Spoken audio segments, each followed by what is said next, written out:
What's going on, guys? Bosso Basics here, back to another video, and today I'm doing a double review. I'm going to be reviewing Smackdown and AEW Rampage. Yes, I just got done watching Rampage, and, well, there was one show that was just there, and another one that was a nice appetizer, I guess you could say, after consuming the entire meal. It was kind of like dessert, in a way, but anyways, let me know down in the comment section below what you guys thought about these shows. And man, oh man, there were some scary bumps well, the first show I'm going to be talking about, Smackdown. We were in Birmingham, Alabama. I have one thing to say. I hope Big E is okay. I'm going to go more in depth here in a little bit, but I seriously hope Big E is okay because that was a brutal bump he just took. So I am nothing but thoughts and prayers for the man. But Jesus, Lord in heaven, that was bad. I'll get to more in detail here in a little bit. We get a recap of what happened at MSG where Lesnar was supposed to defend the title, but Roman Reigns attacks him and leaving Lesnar all bloodied and all that stuff. Lesnar comes down, he's in the cowboy hat, and he says, well, I don't care about the Universal title or WWE title. He throws the WWE title out, he hits Pat with it unintentionally. Pat was like, Jesus, well, that was a bit aggressive. And he says he doesn't care about the titles. He just wants to fight Roman. So, Roman, bring your ass out here. Here comes Heyman. Well, Roman Reigns is not here tonight. Well, Lesnar says, just cut the crap. You know, if Reigns isn't here tonight, then who's going to protect you? And he starts chasing Paul. That's probably the fastest I've ever seen Paul Heyman run, by the way. Because, seriously, the man is starting to look like Alfred Hitchcock. I'm literally starting to get, a little worried about him. So Heyman's running. There's two security guards just standing right there. Lesnar just plows right through them. I swear to God, it looked like they went through a table. But Lesnar's like, whoosh. Oh my Jesus. And he's attacking security, and Heyman runs off, and he's in a limo. And Lesnar is just looking angry and upset. Okay, this was kind of a fun way to start the show. And then it kind of got messy towards the end. So then we get a recap of Sheamus, Ridge, and a New Day. And, Ridge and Sheamus destroy the ATV. They are fighting over shampoo. They are literally fighting over an ATV. What is wrestling? Ridge and Sheamus are backstage. And, they're like, they got the sledgehammers. They're like, oh, we got something more brutal than sledgehammers. Here's Pete Dunn. Okay, Pete Dunn is now on WWE main roster. And his name is now Butch. Bushwhacker Butch would like to have a trademark on that name. I mean, it's not the worst thing in the world. It's better than whatever the hell they're doing with Piper Niven. But, I mean, really? That just seems kind of lazy and just kind of bland. I don't know. And it's funny that Pete was a face in a Tony D'Angelo feud. And now all of a sudden he's a heel now on the main roster. So many things can happen in so many days. Anyways, we get the New Day versus Ridge Holland and Sheamus. So what happened is that during the match, Big E got hit with the belly-to-belly suplex on the floor. Unfortunately, though, he lands right on his neck. He lands right on top of his freaking head, and he just looked, he was out. He was out. And Kofi was starting to get concerned, and Pete Dunne was distracting and broke kick 1, 2, 3. I seriously hope Big E's okay because apparently he got stretchered out, and apparently he might have a broken neck, which I really hope that's not the case. If it's just a stinger, then thank God, but that was still bad. Not as bad as the Madcap Moss one. Oof, that one against McIntyre. Oh, God. That was brutal. Jeez, what's with everyone laying on their necks nowadays? You're not Kota Ibushi or Tetsuya Naito. As much as I love them, you need your neck. You need your neck. Jesus. Anyways, we get a recap of Kevin Owens on Monday calling out Stone Cold, and Austin's here to accept the invite. It's KO show at Mania. He calls him a SOB. He says he's got one more can of whip ass left on him, and its name has Kevin Owens on it. Okay, at least they're not doing a match. I hope not, because honestly, Austin really doesn't need to be in a Mania match. And one of the greatest of all time. Look what he did to Deborah.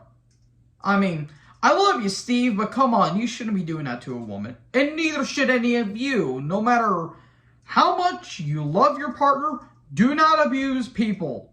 Seriously, get some help. Progressive match flow. It's a recap of Sami Zayn versus Ricochet, where Ricochet won because Johnny Knoxville cost Sami the title.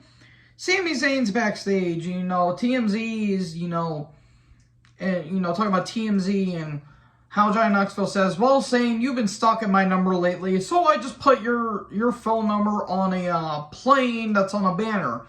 And Sami says, I'm getting paranoid because I have like 10,000 text messages.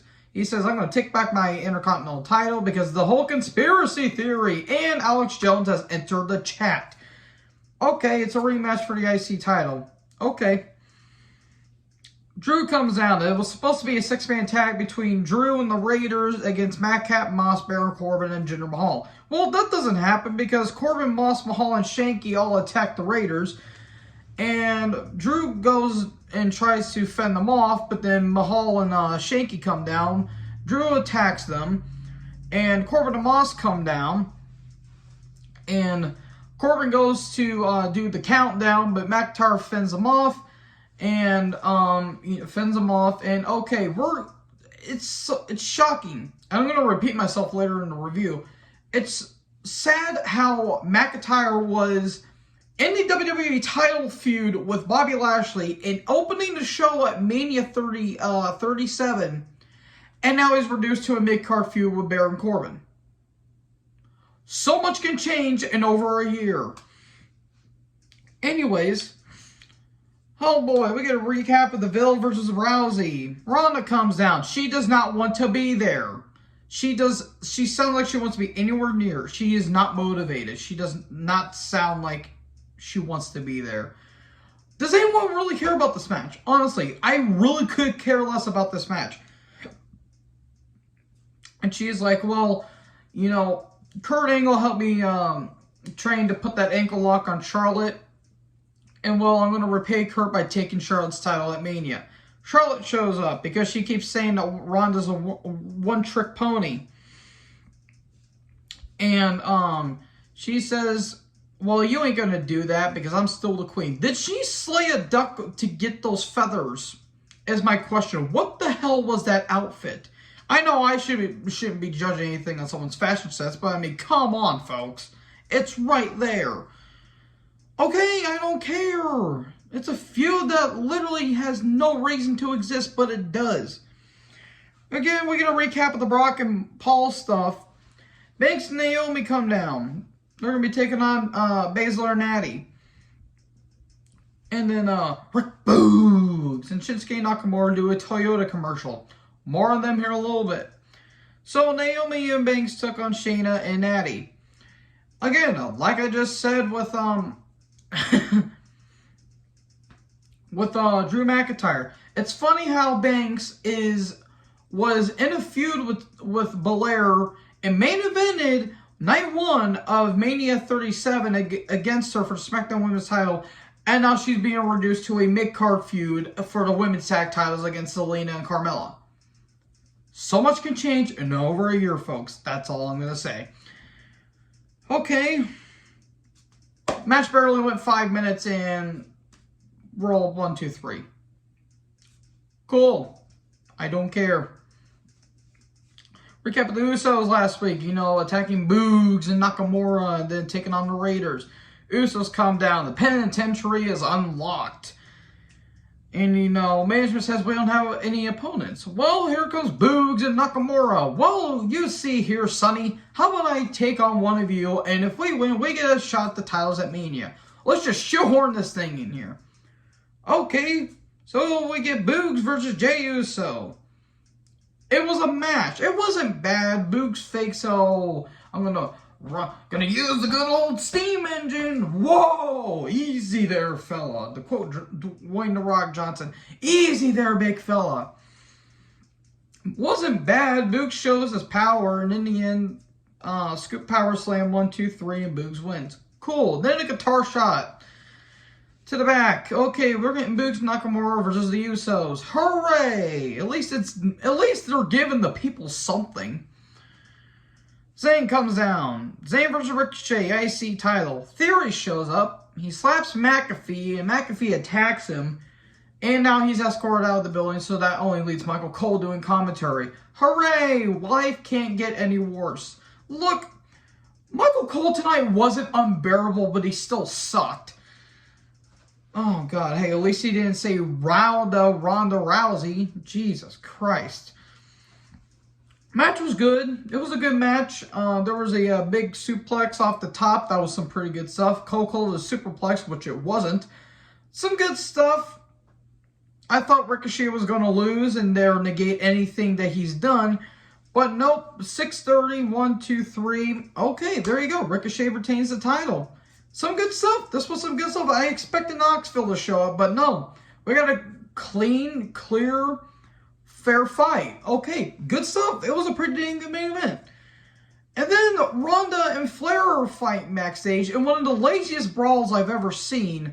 Seriously, you could have sped this thing up on a 2.2 times speed on YouTube, and it would have been a lot more entertaining than this. This was sloppy. This was just throwing freaking sandbags at each other. They were just hitting it with hand strikes.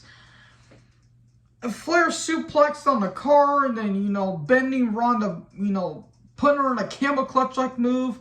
And then Ronda just sliding on the car, and then that's how the show ends. Cool. That was a complete waste of time. Literally amounted to nothing. So anyways, let's go on to the AEW Rampage. I wouldn't really take too long on this, folks. We're in Fort Myers, Florida, just like we were on Dynamite. So, instantly into the action. Mark Quinn versus Darby Allin. Some good stuff. This is some good stuff. Casting and Sting get involved, because of course they do.